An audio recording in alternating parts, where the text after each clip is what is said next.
Y es que la palabra mar no abarca o no contiene el mar. Se utiliza todo el rato en la novela, pero este autor que hemos citado, Buceta, dice que para decirlo es preciso recorrer la narración hasta que el mar se convierte finalmente en el mar. Estás escuchando Radio Primavera Sound, proudly presented by Cupra.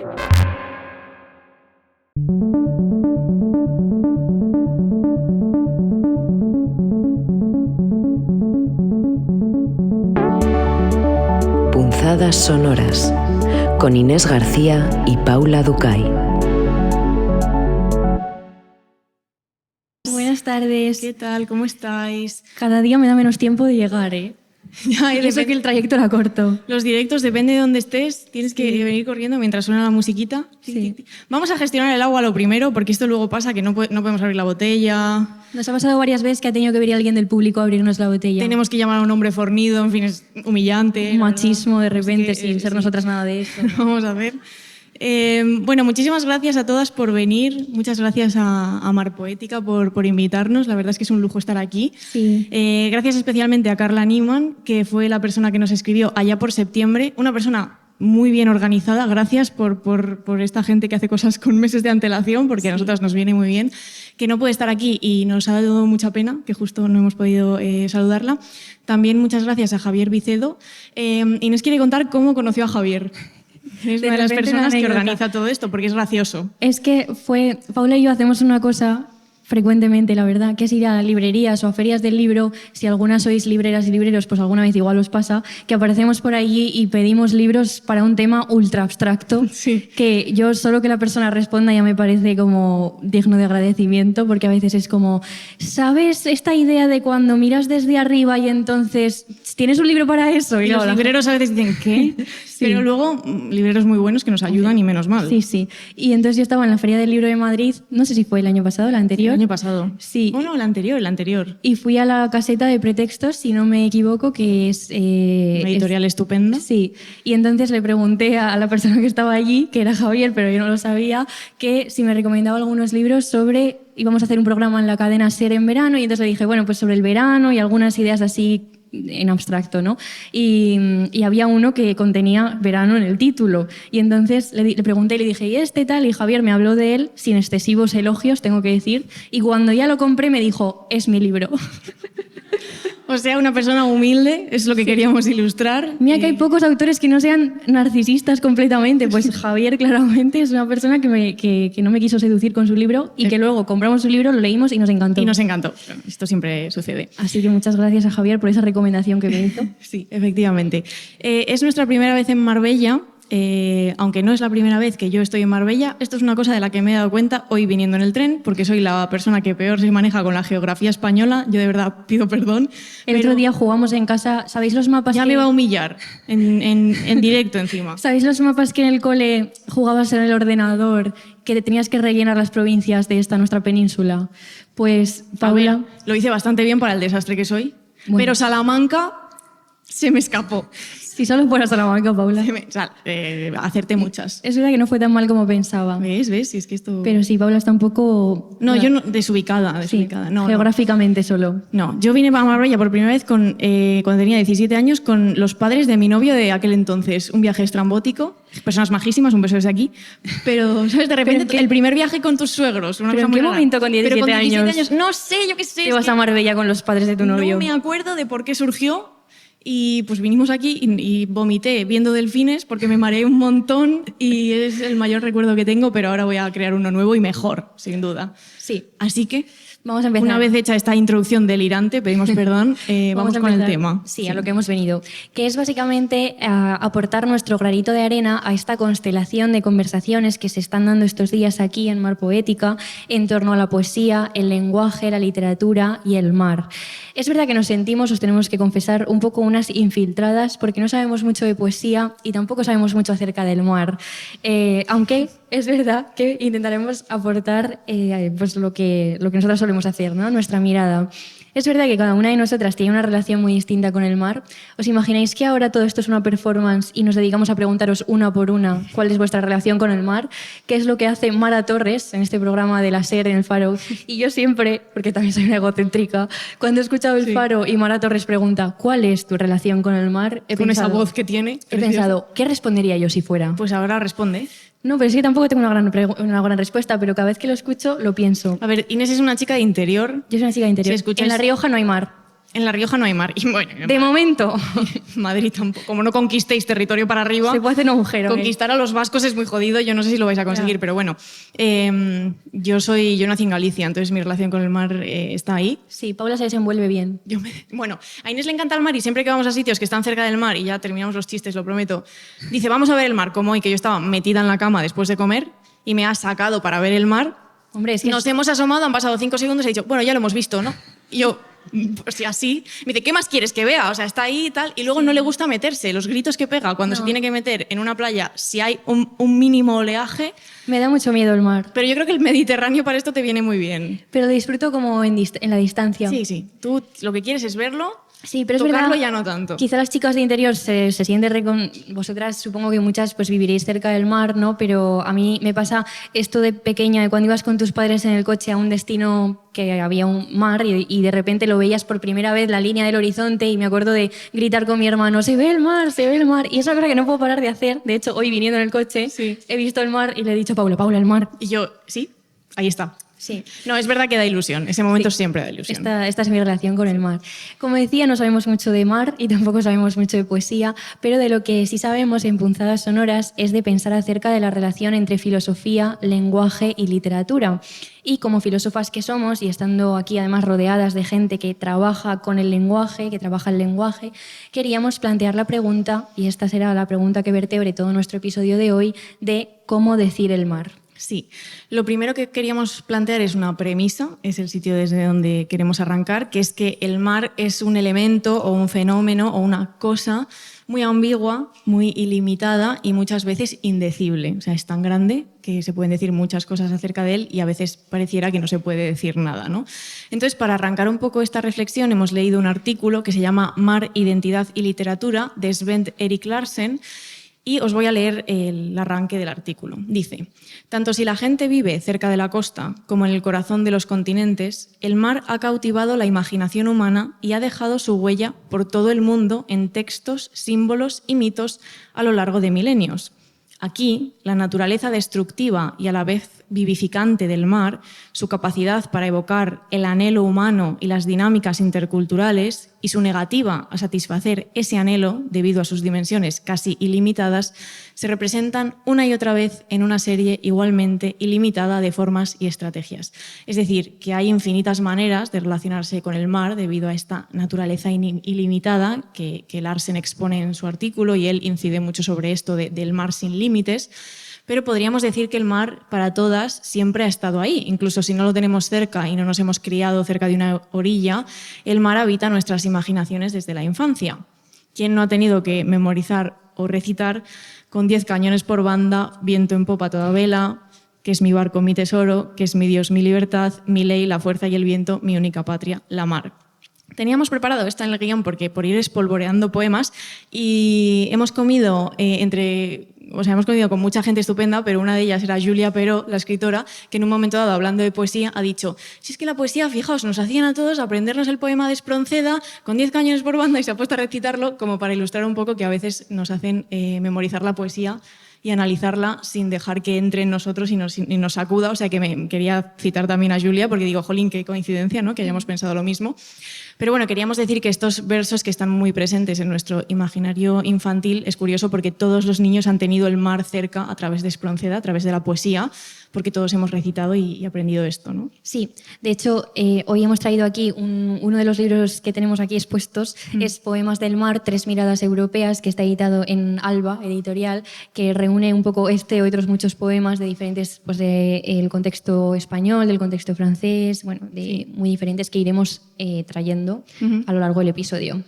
Pero volviendo a Larsen, a este artículo que citaba Paula, el agua dice que es un elemento con muchísimos significados simbólicos y ha sido interpretado por infinidad de culturas, tradiciones e individuos. Hay acercamientos infinitos al mar y nosotras hemos elegido citar de repente un momento solo, no asustarse, a Aristóteles. Aristóteles, en su física y en su metafísica, ya definía la naturaleza como un conjunto de objetos distintos que requieren aproximaciones también diferentes. Y dentro de ellas encontramos 3 grandes grupos. Para empezar, lo vemos como un objeto natural, ¿no? Que sería más bien una perspectiva científica que articula su complejidad. Aquí, cuando en la charla anterior estaban comentando que hay un mar científica, aparte del mar poética, yo también he pensado, menos mal que no nos han invitado al mar científica. No, allí no haríamos nada de valor, la verdad. Ahí sí que estaríamos, ahí sí que no sabemos nada, pero sería un poco lo que quizá pensarían ahí acerca del mar, ¿no? No como en este caso en mar poética. Y le comentaba antes a Paula que es verdad que esta perspectiva científica yo tengo muy grabado de cuando eres niña o niño y explicas, o sea, te explican en el cole qué es el conocimiento del medio, qué es el mar. Me ha preguntado hoy la tía, tiradas en la cama del hotel, ¿tú te acuerdas de la definición de conocimiento del medio del mar? Y yo, ¿qué dices? O sea, ¿cómo me voy a acordar de una cosa que han pasado, que yo estoy ya vieja? Una cosa que ha pasado 20 años igual. Pues yo me acordaba de masa de agua salada. Solo era esto lo que quedaba en mi mente. Y efectivamente eso Y de repente me meto a la RAE y en efecto se define el mar como una masa de agua salada que cubre la mayor parte de la superficie de la Tierra. Entonces esta sería un poco la perspectiva del mar como objeto natural. Pero, por otra parte, también lo podemos ver como algo religioso, como una creación de orden divino que aparece en textos como un fenómeno de la divinidad. Y aquí podríamos contar 1000 historias, mitos y leyendas, porque además el mar es un lugar especialmente fecundo para todas estas ficciones, estas historias o relatos. Y por último, lo podemos ver también como un fenómeno cultural que delimita el territorio de lo humano y también nuestra imaginación. Imaginamos constantemente el mar porque es lo que está, podríamos decir, más allá. Hoy vamos a centrarnos en el mar como un fenómeno cultural, que es evidentemente lo que nos interesa, y explorar de qué maneras podemos llegar a decirlo. Este es siempre nuestro objetivo, si es que se puede decir el mar. Y es que a pesar de las diferencias en las perspectivas culturales que lo abordan, todas comparten esta visión de que el mar nos confronta con una especie de barrera cultural de la que no podemos escapar. Larsen expone en su artículo que el mar es un elemento que demarca el límite de la cultura humana, nuestra identidad, nuestras capacidades prácticas e imaginativas, y quizás por eso no podemos parar de pronunciarlo o de intentar pronunciarlo. Para ilustrar esta idea, él cita a Jules Michelet, que es un historiador y escritor francés del siglo XIX, que tiene un libro que se llama La Mer, o La Mar, que publica en 1861, donde cuenta la historia de un marino holandés que ha pasado su vida en el mar y que cuando él cuenta qué le pasó cuando vio por primera vez el mar, cuenta que sintió miedo.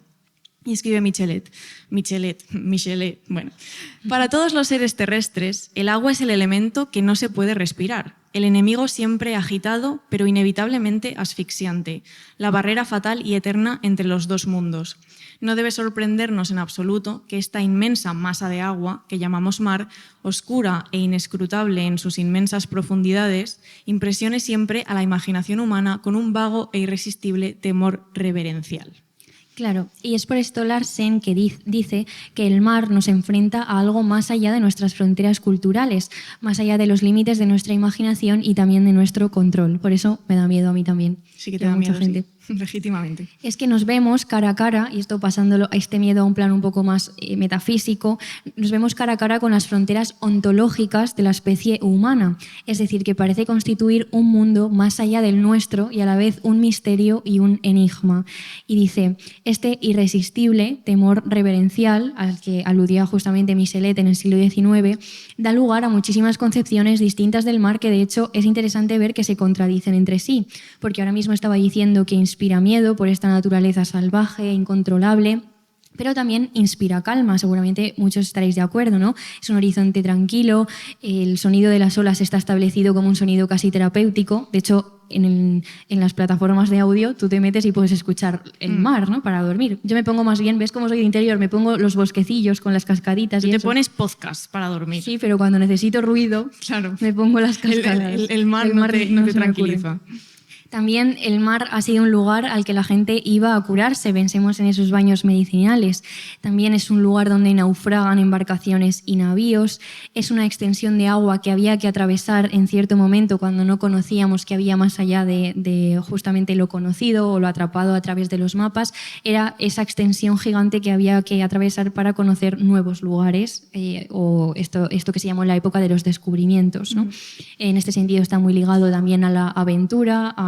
De hecho, he visto en algún lugar leyendo para este episodio que se comparaba la propia aventura o la travesía marítima con la filosofía, como una tarea que inicias pero que no sabes hacia dónde te va a llegar, y que incluso estás navegando la duda, la incertidumbre, el miedo, ¿no? Todo esto, y que no tiene por qué llevarte a un lugar concreto, o te puede llevar a un lugar que tú no esperabas, ¿no?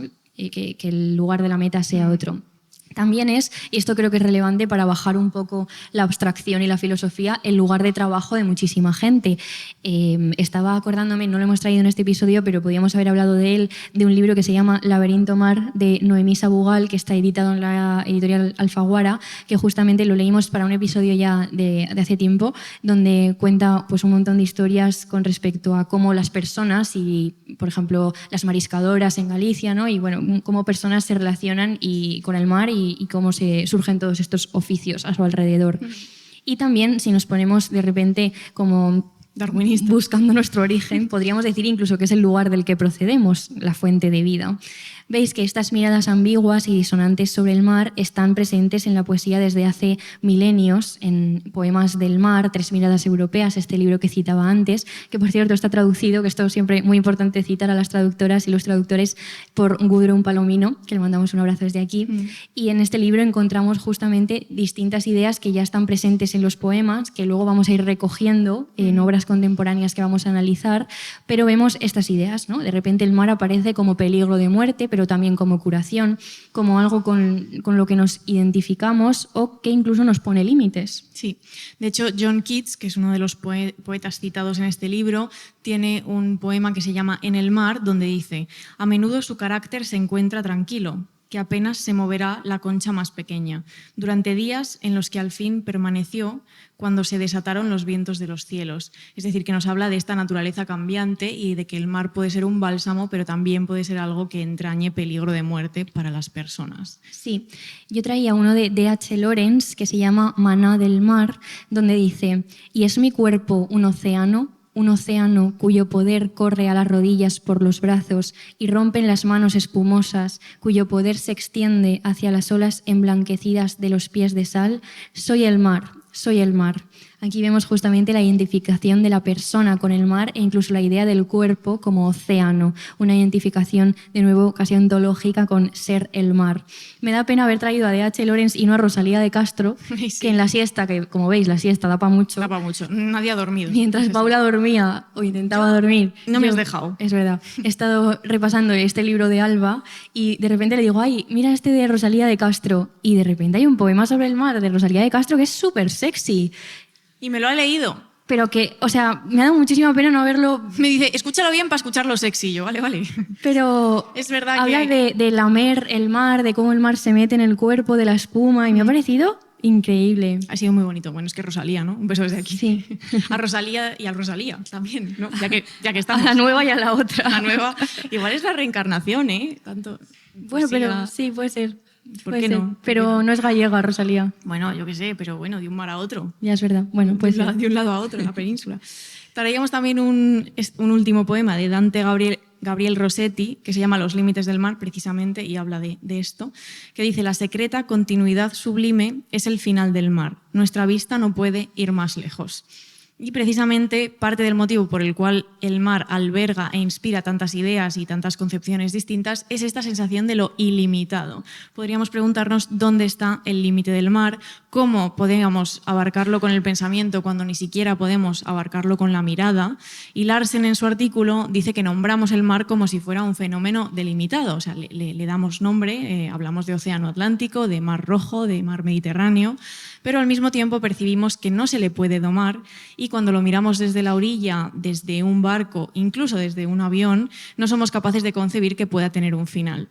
Y dice: si el agua es infinitamente cambiante e ilimitada, entonces el el mar traspasa de forma persistente e incontrolable sus fronteras y con ello pone de manifiesto los límites del poder y la imaginación humanos. Es decir, que el hecho de que sentir que el mar no tiene límites lo que hace es recordarnos nuestros propios límites de alguna manera. Queríamos preguntarnos ahora si esto supone también que el mar demarca los límites de nuestro lenguaje. Claro. Y así nos vamos adentrando ya en nuestra pregunta, que era ¿cómo decir el mar? Y es que siendo un fenómeno que, como hemos dicho, percibimos como ilimitado, nos podríamos preguntar entonces cómo podemos decirlo y cómo nombrar aquello que no tiene límites o que incluso no comprendemos del todo bien. Y es que ante esta pregunta, nuestra respuesta ya la hemos ido introduciendo un poco con los poemas que hemos citado y es una respuesta que creemos que tiene sentido ofrecer en un festival como Mar Poética. Decimos el mar, decimos el misterio, el enigma, lo ilimitado, a través del lenguaje literario y poético, que es lo que se ha estado haciendo aquí y se seguirá haciendo estos días. Y queríamos traer ahora un nuevo artículo que se llama Fenomenología y literatura, hacia una descripción literaria del fenómeno o cómo decir el mar, que es de Martín Buceta. Y es un artículo que habla de la filosofía de un pensador francés que se llama Merleau-Ponty, que me hace gracia porque Paula y yo cada mes una se enamora de un francés nuevo y en este caso Paula... Terrible frase. Paula apareció en mi habitación un día y hace poco y me dijo, Inés, tengo que leer a Merleau-Ponty. Todavía no lo he hecho porque yo le no he dije, tenido tiempo. te acompaño en el sentimiento. Pero porque supone leer fenomenología, que no es, pero a la vez me alegro, agradable. Me alegro de que hayas tenido esta conexión, ¿no? Es como cuando una amiga conoce a un tóxico. Me alegro de que hayas tenido una conexión, un tóxico francés. Pero bueno, tampoco puedo celebrarlo mucho. Sí. No. Entonces, nada, nuestros franceses siempre presentes. Hoy no hemos traído aquí a Roland Barthes, pero vamos a citarle porque... Bueno, siempre está en espíritu. Siempre, para la gente que no nos conozca, pues en cada episodio solemos hablar de Roland Barthes y de un libro suyo que se llama Fragmentos de un discurso amoroso. He buscado en Google varias veces Roland Barthes mar, a ver si de repente había una especie de anécdota que pudiéramos contar. No. Y lo he buscado en francés, que lo he tenido que buscar en el traductor, Roland Barthes bañador. Yo creo que Barthes nunca se bañó en el mar, ha dicho. Es que tiene tan poca pinta haberse puesto un bañador en su vida. Eso es verdad. O sea, puedo casi jurar que ese hombre no se puso un bañador nunca. Bueno, Inés que se ha leído una biografía de este tamaño, para las que nos estéis escuchando en diferido, ya sabéis que biografía es La Gorda, sí. Sobre Roland Barthes. Yo creo que pues eres su nieta prácticamente en sentido biográfico. Espíritu, sí. En espíritu. Sí, porque era un señor que se vestía con abrigos muy largos de paño, evidentemente. Y que tenía una relación muy conflictiva con su cuerpo, recordemos. Sí, era una persona muy insegura que tiene textos donde dice que cuando hablaba en público y de repente se daba cuenta que había gente que le estaba viendo de perfil, entraba en pánico. Sí, no, de hecho despachaba la clase, decía, lección terminada, os vais a vuestra casa, para que no le vieran de perfil. Sí, más allá de la anécdota me parece interesante señalarlo porque muchas veces imaginamos a los pensadores como personas abstractas que ni sienten ni padecen y no tienen cuerpo y por lo contrario, pues claro que lo tienen y tienen también sus inseguridades y Barthes fue una persona muy insegura y por eso yo creo que mi niño pues no le veo yo en bikini. Tostándose al sol, la verdad. Pero nunca lo sabremos. Bueno, igual alguien en algún momento lo sabe y nos lo cuenta. Ojalá. Pero bueno, esto no tiene nada que ver con el mar. Solo realmente. hablo de la ausencia bartesiana. Era un vericueto bartesiano que siempre está bien.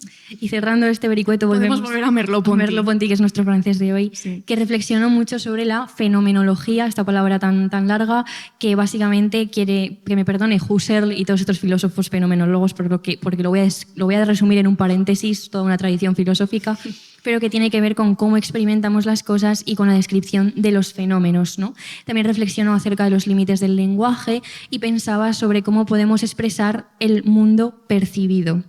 En este artículo se cita a un señor con otro nombre impronunciable, que es Dimitris Apostolopoulos, que es profesor de filosofía en la Universidad de Chicago, y él investiga sobre filosofía de la literatura.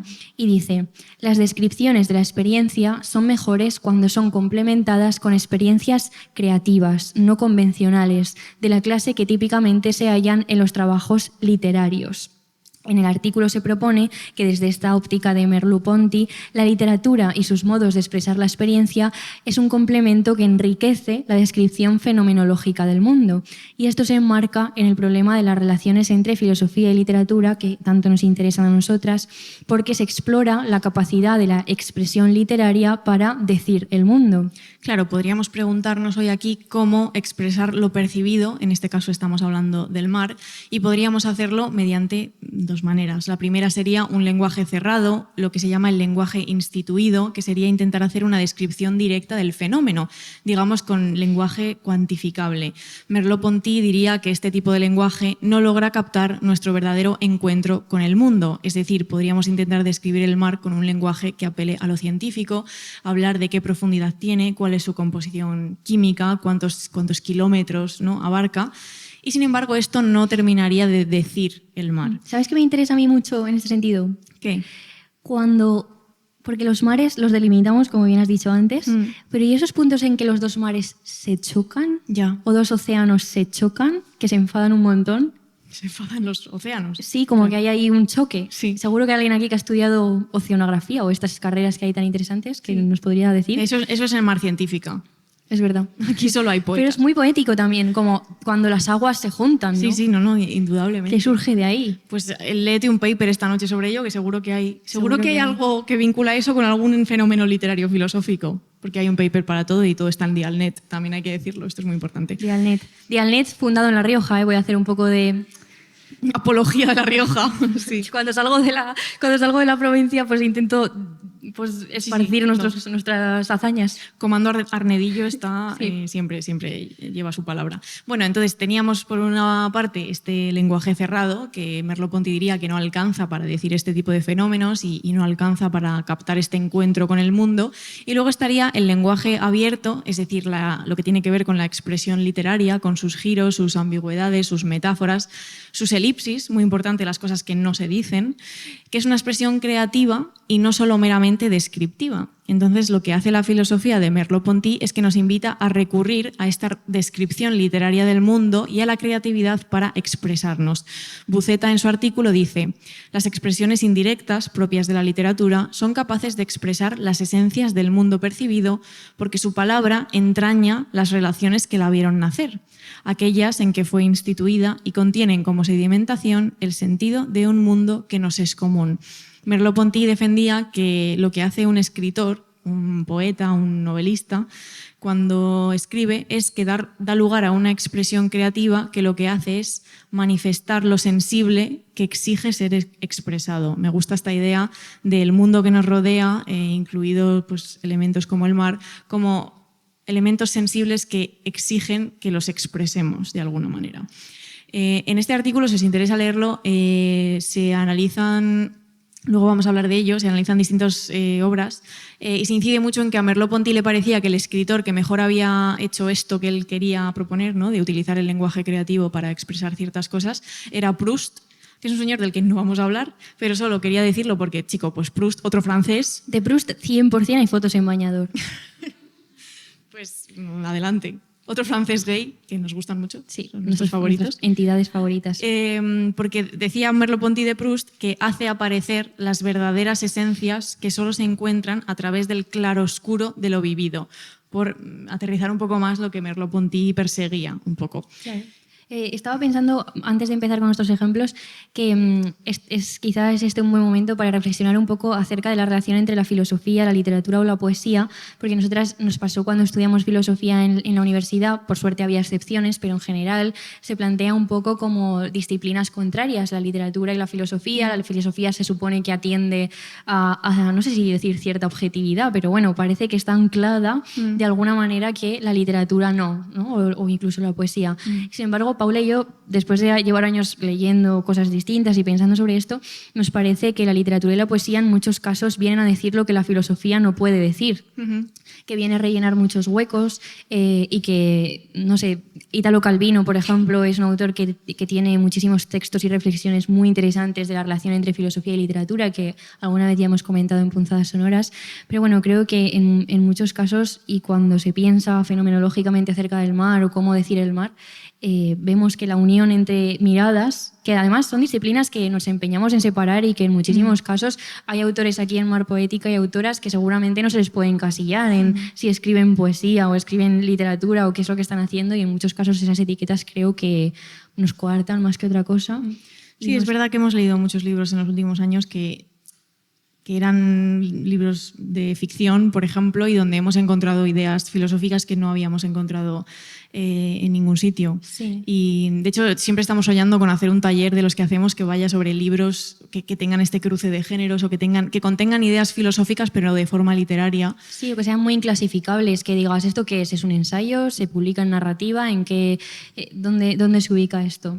Porque estoy, por ejemplo, pensando en Clarice Lispector, una persona pues mágica que se merece todo lo bueno que le pase, aunque está muerta. Sí. Entonces, que le hubiera pasado ya y que es verdad que se le está leyendo mucho y se está hablando mucho de ella actualmente y me alegro un montón, pero fíjate que hay más filosófico que leer un libro de Clarice Lispector. O de Iris Murdoch, Por ejemplo. Sí, que son Todo autores. personas mágicas. Por cierto, tiene un libro que se llama El mar, que no hemos traído aquí, pues porque no se puede estar aquí 3 horas, porque luego querréis cenar y todo esto que hacemos las personas. Sí. Pero es un libro que tiene muchísima relación con el mar y ahí tenemos también ideas sobre la culpa, sobre la venganza, sobre el delirio, sobre la fantasía, que son realmente muy filosóficas. Sí, Todo el mundo a leer El mar, si no lo habéis leído, es un tochaco tremendo, está editado en Lumen. Y yo os deseo buena suerte para la travesía si decidís hacerlo, porque es ardua, pero merece la pena. Merece la pena perseverar. Perseverar, sí. Y vamos a seguir con estas expresiones del mar, que lo hemos llamado, que sería un poco ver maneras distintas de decir el mar, ahora que hemos elegido este lenguaje indirecto, literario y poético como nuestra forma de decir y decir el mar en concreto. Vamos a ver ejemplos de autoras que han hecho esto de manera que nos parece interesante y también muy diferente, porque podríamos haber elegido, pues imaginaros, ¿no? Millones de cosas y hemos elegido estas 3, pero podrían haber sido otras muchas y seguro que vosotras y vosotros tenéis en la cabeza pues otros ejemplos o lecturas que os han gustado acerca de cómo decir el mar. El primero que traemos está por allí, En mi lado, a la derecha, en mi equipo. que es Océano Mar, de Alessandro Barico, que está editado en Anagrama. Yo amo a Barico, es una persona perfecta. Su libro Seda... No le conocemos ni nada. No. O sea, Este sí que está vivo, le podríamos conocer. sí, es perfecta su literatura. Sí, Seda es espectacular y leí Seda y me quedé atrapada en Seda y me compré una edición preciosa que había por ahí de algún aniversario o lo que sea. Y es el ejemplo que justamente utiliza Martín Buceta en este artículo que hemos citado sobre Merleau-Ponty, y esta pregunta por el lenguaje, ¿no? Barico es un escritor italiano que, como digo, tiene también otros libros. Yo el último que he leído ha sido Abel, que también está editado en Anagrama y que también me gustó muchísimo. Pero Océano Mar nos ha fascinado especialmente. Es una novela con un lenguaje muy poético que encaja muy bien en esta reflexión porque uno de los objetivos que persigue la novela es justamente, y de hecho la expresión es de Barico, decir el mar. Sí, el título de este episodio, bueno, el que pondremos cuando se suba a plataformas, que es a donde va a ir, es Decir el mar y se lo hemos robado a Barico, pero nos perdonará seguro. Nos gustaba traer Océano Mar aquí porque, no sé si... ¿Cuántas habéis leído Océano Mar? A ver, así mira, me encanta esto. Eso... Una persona perdón, es que puedo decir esto para las personas que estén escuchando desde casa. Hay un balcón. Es que no hemos dicho dónde estamos, se nos ha olvidado. Estamos fatal. en el Museo del Grabado Español Contemporáneo en Marbella, que nos han contado que ha sido muchas cosas este edificio, pero Sí. que ahora estamos particularmente en lo que fue la capilla de un hospital. Efectivamente. Y entonces tenemos una parte superior, que sería el coro. Hay unas personas que nos miran desde arriba, que por cierto que sepáis que es donde se ponían los enfermos. Los enfermos terminales, nos han Sí, dicho. Pero vosotras no sois eso, espero. Porque no podían estar aquí viendo la misa, supongo, y Sí. estaban arriba. Y la misa somos nosotras. Sí, esto es lo que siempre hemos querido, en verdad. Claro. Ocupar el lugar de un cura. ¿Puede ser que hoy lo hayamos conseguido en Marbella? Siempre hemos querido ocupar el lugar de un cura. Siempre hemos dicho, los directos que hacemos por ahí Bueno, tal, sí, muchas son- veces son los domingos a las 12 y decimos, puedes ir o a misa o al directo, que es una misa distinta. Que es elegir dos tipos de, o sea, dos maneras de, Dos de experiencias espirituales. encarar la vida. Sí, Diferentes. efectivamente. Y en este caso tenemos dos personas que, si de repente no les gusta, se pueden tirar o algo así. Como forma de protesta radical, podríais... sí, efectivamente. ¿Qué estábamos diciendo antes de esto? ¿No? De Océano Mar. Pero vale, Ah, que que no habéis leído a Barico, o sea, no habéis leído Océano Mar de Barico y me parece fantástico. Tengo un amigo que me dijo un día una frase muy... Estamos en unos derroteros, y yo, bueno, que le gustan mucho las series y le gusta mucho Los Soprano, y yo todavía no había visto Los Soprano, y me dijo, creo que no haber visto el final de Los Soprano es una forma de inmortalidad. Pienso lo mismo de las personas que no habéis leído todavía Océano Mar, qué suerte, porque lo podéis leer y por primera vez. Somos súper grandilocuentes nosotras, ya os dais cuenta. Bueno, pero Siempre es es que como el mejor libro que he estamos en leído una en mi capilla. vida. O sea, sí, Sí. hoy es el día de la grandilocuencia. Yo soy la que tiene fama de grandilocuente en esta nuestra relación, Sí. Pero tú últimamente estás muy grandilocuente también, ¿Y eso por qué? diciendo, guau, Merleau-Ponty, ahora lo de inmortalidad, no sé qué. Bueno, perdón. Estás intensa. Es para que la gente entienda Está bien. lo mucho que recomendamos este libro. Está bien.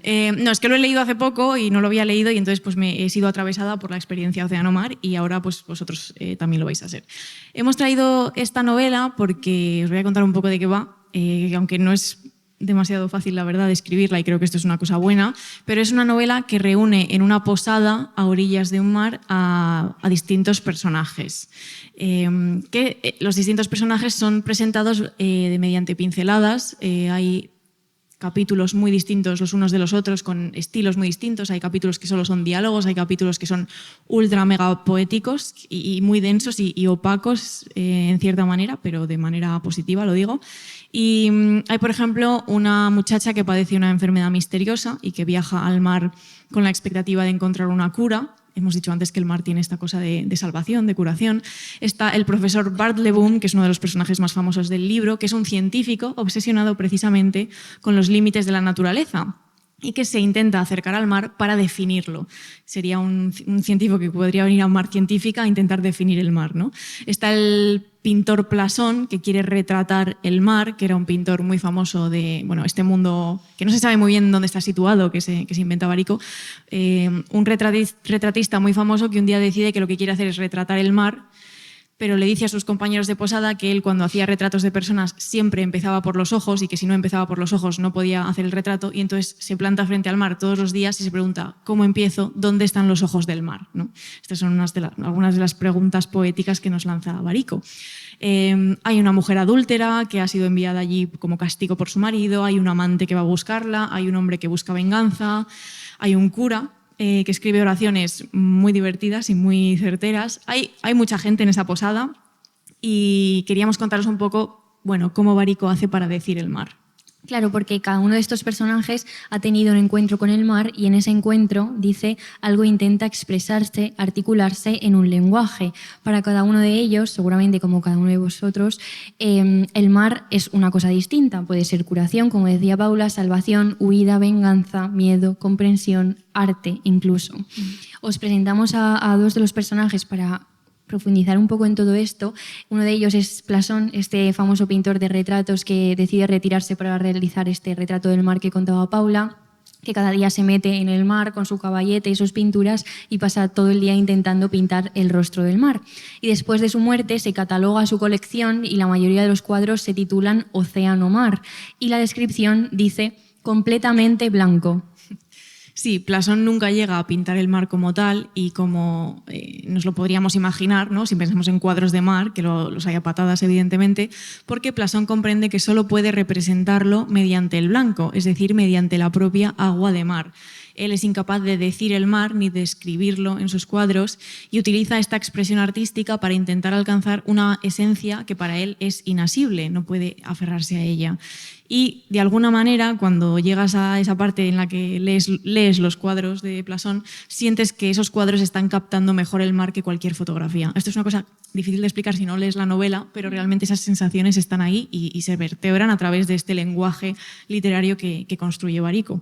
Claro, y luego está Bart LeBoom, que es un profesor que quiere redactar la entrada mar para su enciclopedia de los límites verificables de la naturaleza y que siente, como también hemos mencionado ya en este episodio, una profunda incomprensión ante el mar. Se pregunta por sus límites, por dónde empieza su final o qué queremos decir cuando decimos mar. Claro, él expresa precisamente este problema que queremos señalar hoy aquí sobre la imposibilidad de decir el mar en estos términos directos y cerrados. Y es que el profesor entiende que no puede decir el mar con estas herramientas de medición y sus objetos a los que está acostumbrado. Va a tener que inventarse otra cosa. Claro, y es que la palabra mar no abarca o no contiene el mar. Se utiliza todo el rato en la novela, pero este autor que hemos citado, Buceta, dice que para decirlo es preciso recorrer la narración hasta que el mar se convierte finalmente en el mar. Es decir, dar un rodeo mediante el lenguaje literario para poder nombrarlo.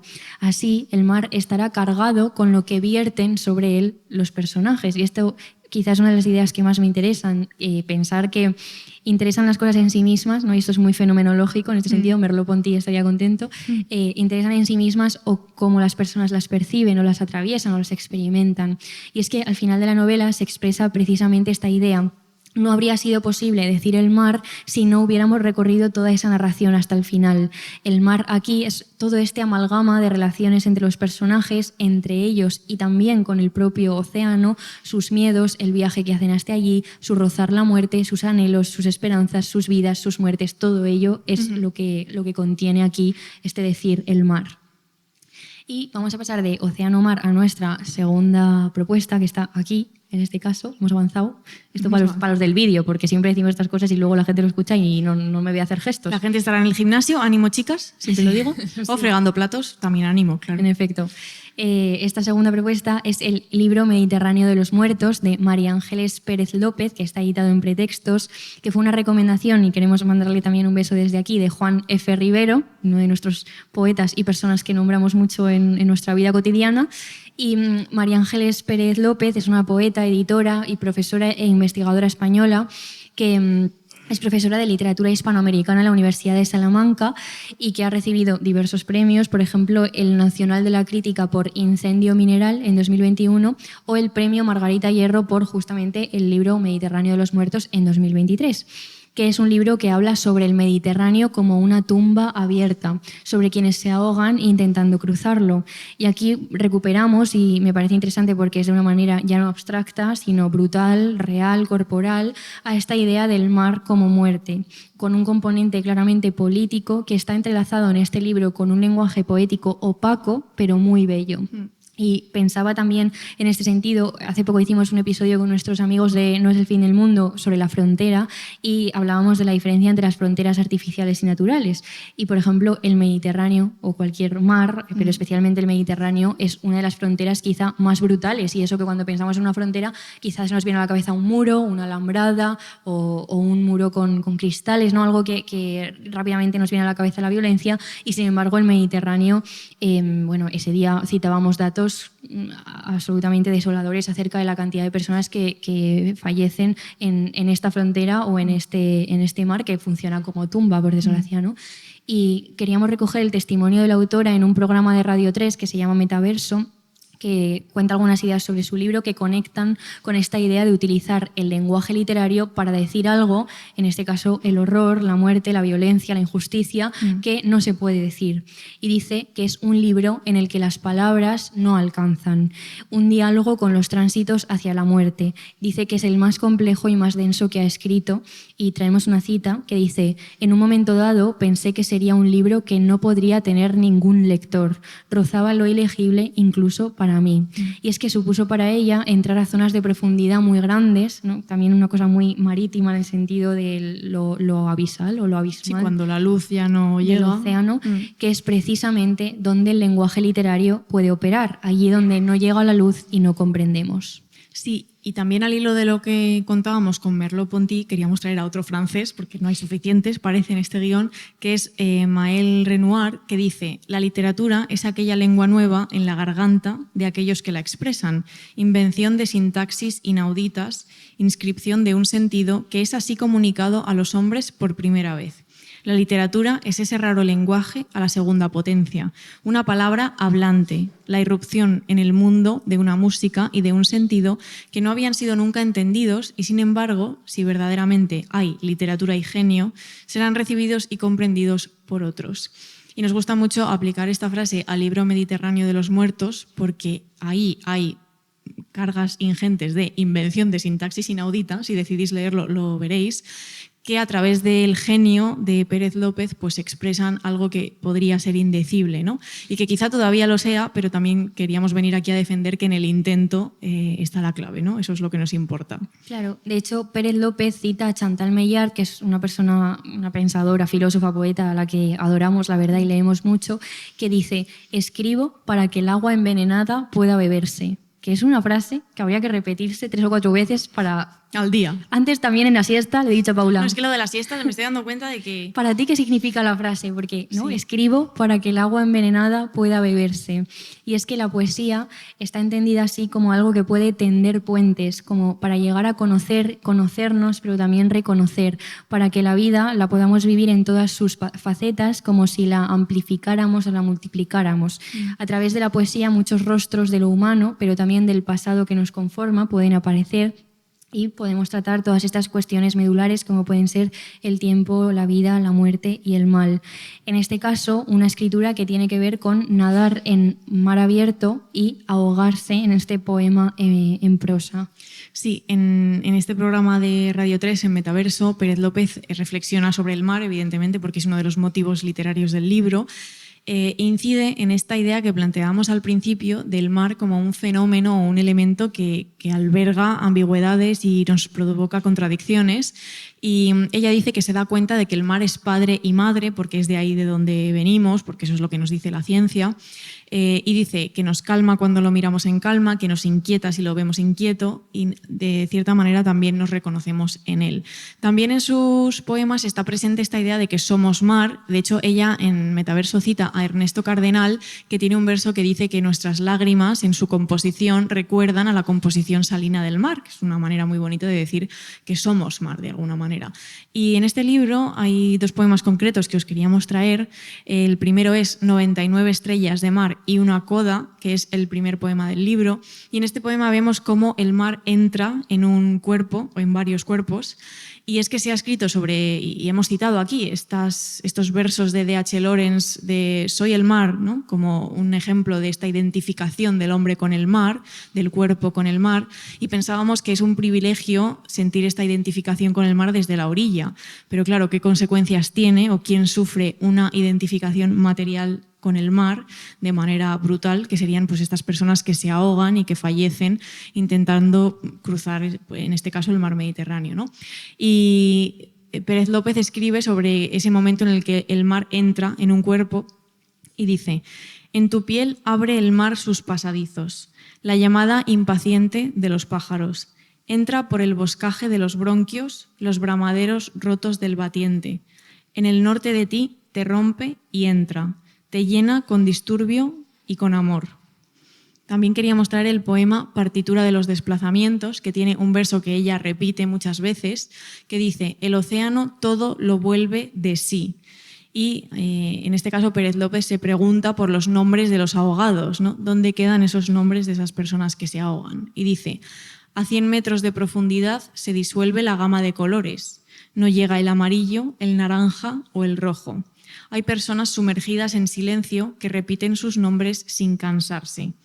¿Cómo es que esos nombres no logran emerger? ¿Es también por sus ondas, su color?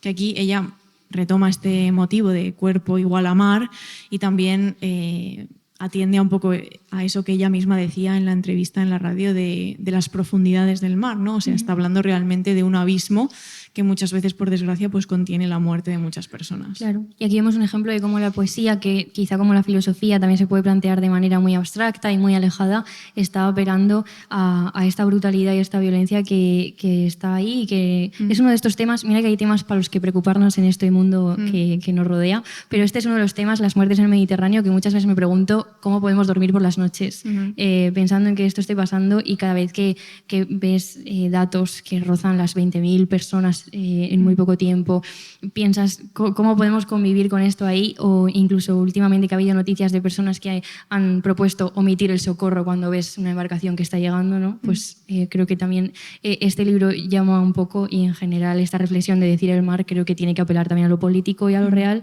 y a esta injusticia y a esta cosa terrible que sucede.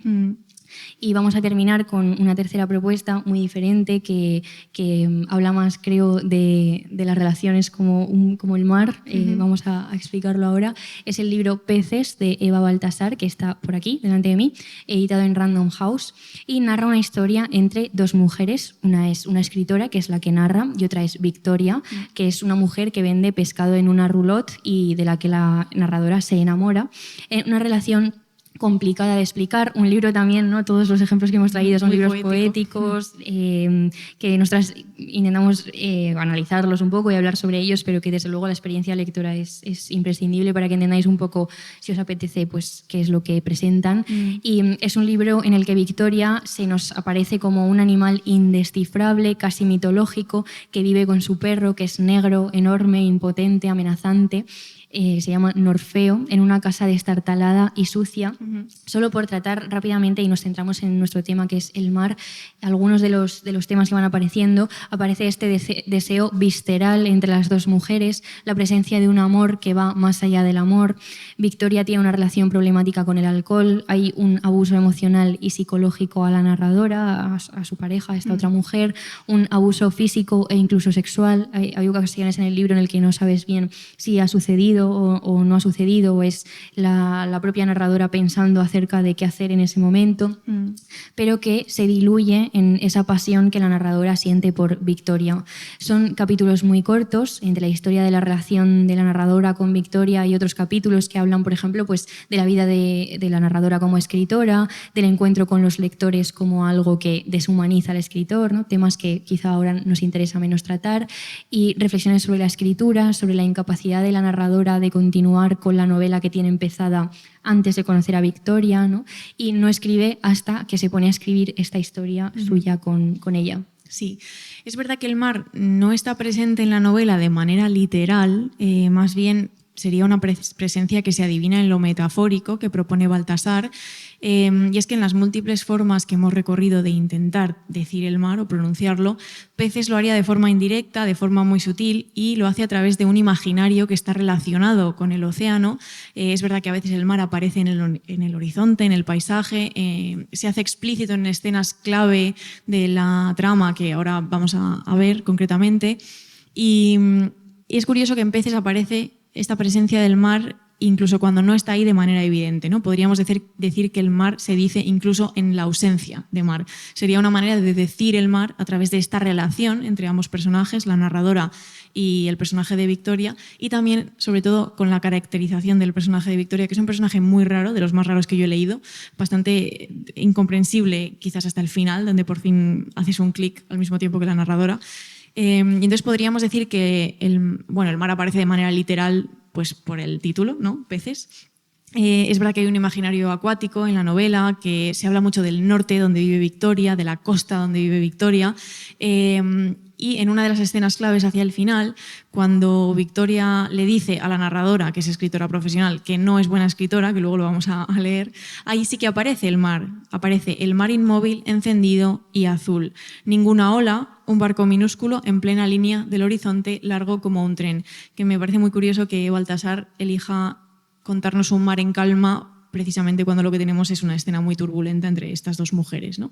Y luego también podríamos hablar de esta faceta del mar más metafórica, porque la relación que tienen estas dos mujeres es una relación de subyugación, de sumisión por parte de la narradora, que, como ha dicho Inés, a veces es violenta, y podríamos decir que la narradora de alguna manera se ve arrastrada a esta relación por esta atracción brutal que siente por Victoria, y es un poco como si el mar de la relación se la tragara de alguna manera. Claro, y este hilo del que hemos tirado de la mano de Pérez López, de la identificación con el mar, el verso de Lorenz, el verso de Cardenal, las lágrimas del mar, esta idea de yo soy mar, también se ve en Peces. Dice, la verdad, a su lado, era un abuso encantador donde te sumergías como ofrendas, desposeída de criterio, con un hambre infecta de ser tocada y pronunciada por primera vez. O tenía unas ganas locas de desnudarme y ahogarme en ella. Vemos la presencia del líquido, además de esta idea del agua o de lo marítimo, también en el alcohol.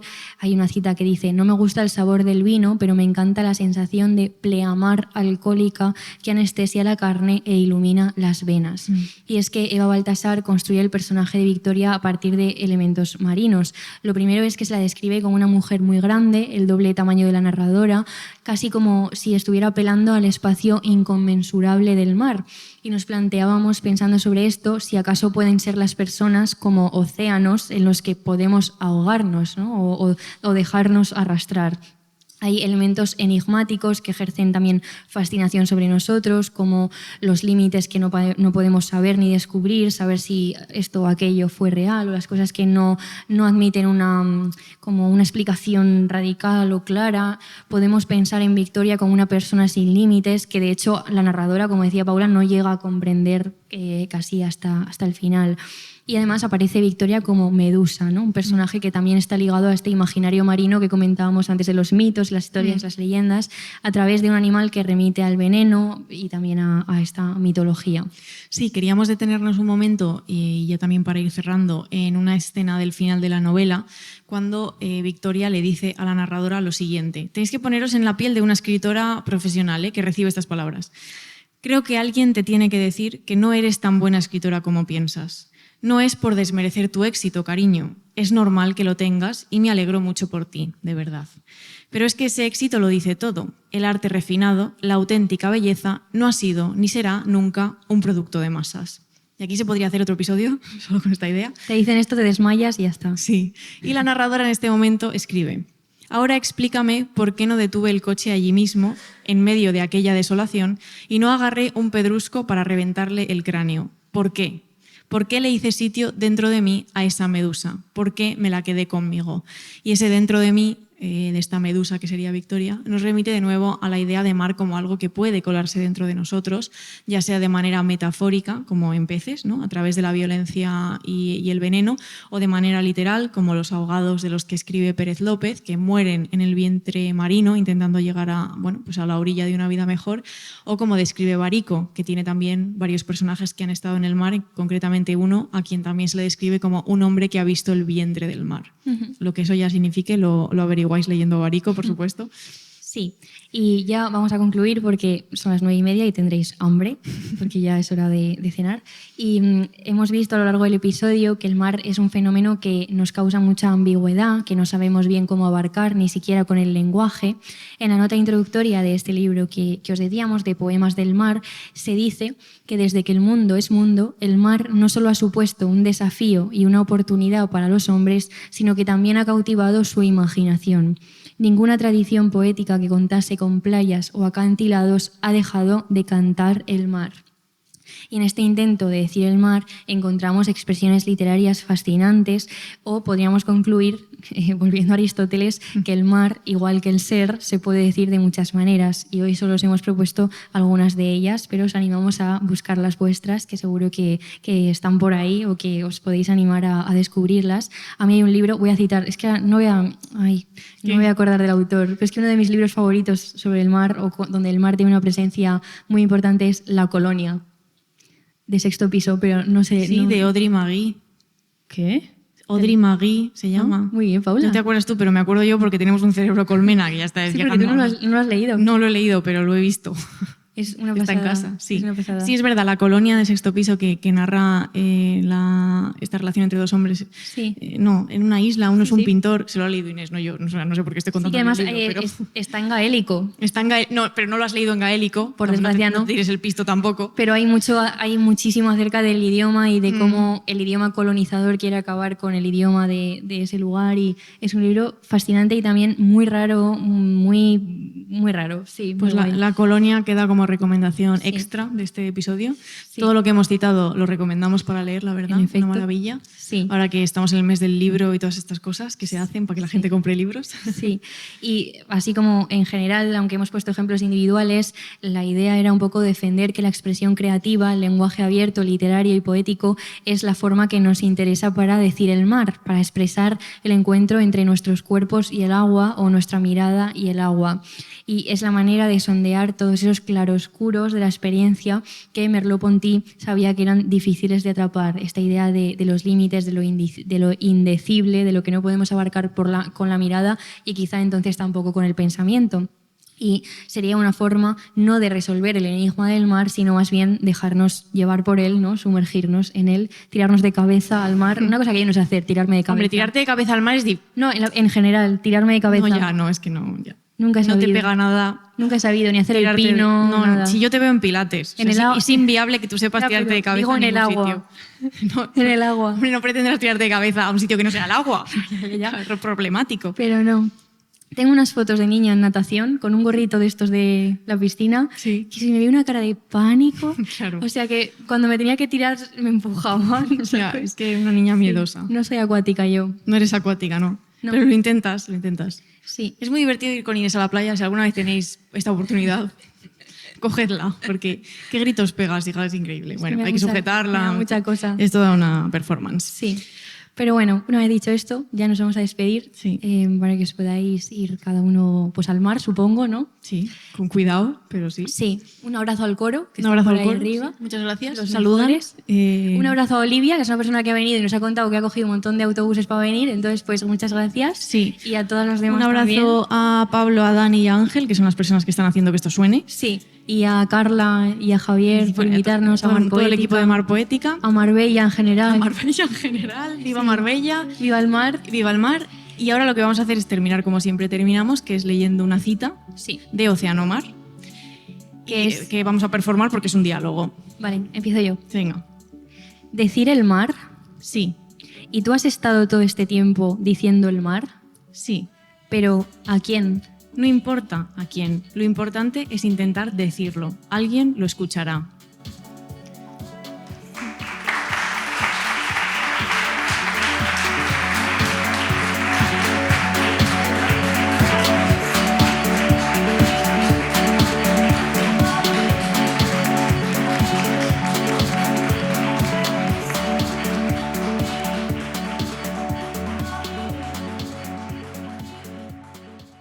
Estás escuchando Radio Primavera Sound, proudly presented by Cupra.